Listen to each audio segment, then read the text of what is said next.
It's part one of our conversation with legendary drummer Charlie Morgan. I'm John Beaudin from Rock History Music.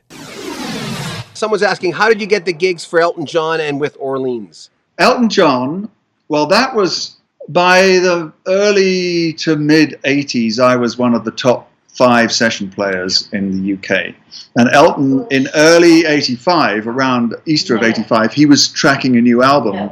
And Nigel was no longer in the band, so he was using different rhythm sections. And he'd heard the Nick Kershaw album, and Nick and George Michael were doing backup vocals, and I think Nick was playing guitar on Nikita, which was, that was Dave Mattox and David Payton on drums and bass. But Elton said to Nick, he said, I really like the drummer that's on your stuff. And he said, it's a guy called Charlie Morgan.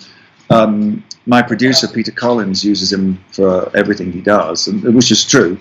And so I got a phone call early in 85, and I was booked on a session the day after Easter in 85. And I didn't even know until about 2 or 3 days beforehand who it was for.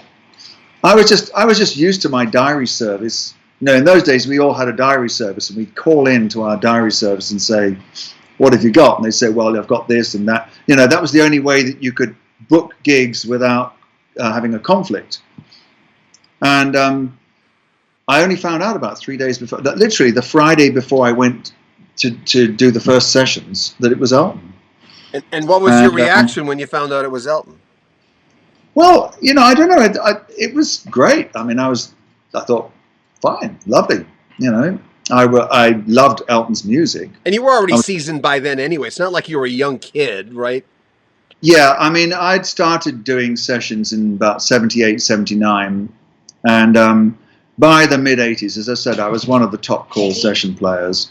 I was doing BBC sessions, I was doing TV sessions, and I was doing a lot of recording sessions. I mean, I'd done, the previous year, I'd recorded with Roger Daltrey, with Gary Moore, Phil Lynott. I did Out in the Fields, and then I'd done the Nick Kershaw album, Human Racing, the first album. Yeah. So, you know, at the time I was maybe working 70 or 80 hours a week. And it's funny because Dave Mattox said that there are a number of stages to a session musician. There's who is Charlie Morgan, then there's get me Charlie Morgan, then there's get me somebody who plays like Charlie Morgan. And then finally, there's who is Charlie Morgan? The 4 ages of the session musician. Everything's cyclical. There you go. And at the time, Dave Mattox and I were probably the 2 of the top session players in England, and we were giving each other gigs. You know, if we had a clash, we were swapping gigs, and it just happened that we ended up, both of us, on the Ice on Fire album in 1985. You know. What about Orleans? Orleans, well, that was after I'd moved to the USA. In the late 90s, in 98, 99, I bought a house in Florida, in Orlando. And I think I went down with a friend to Universal City Walk. There was a theater in Universal City Walk. And every Monday night, there was a band there. And I went in and I saw the band, and I realized that this was Larry Hoppen. It was the Larry Hoppen All-Stars.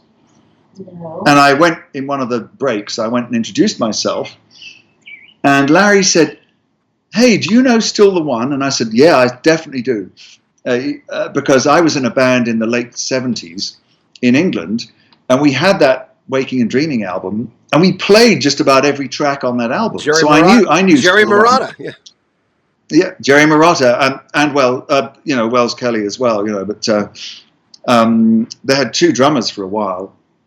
But so Larry said, well, we did that close to the end. You want to sit in on that? And I said, sure. So I sat in on it.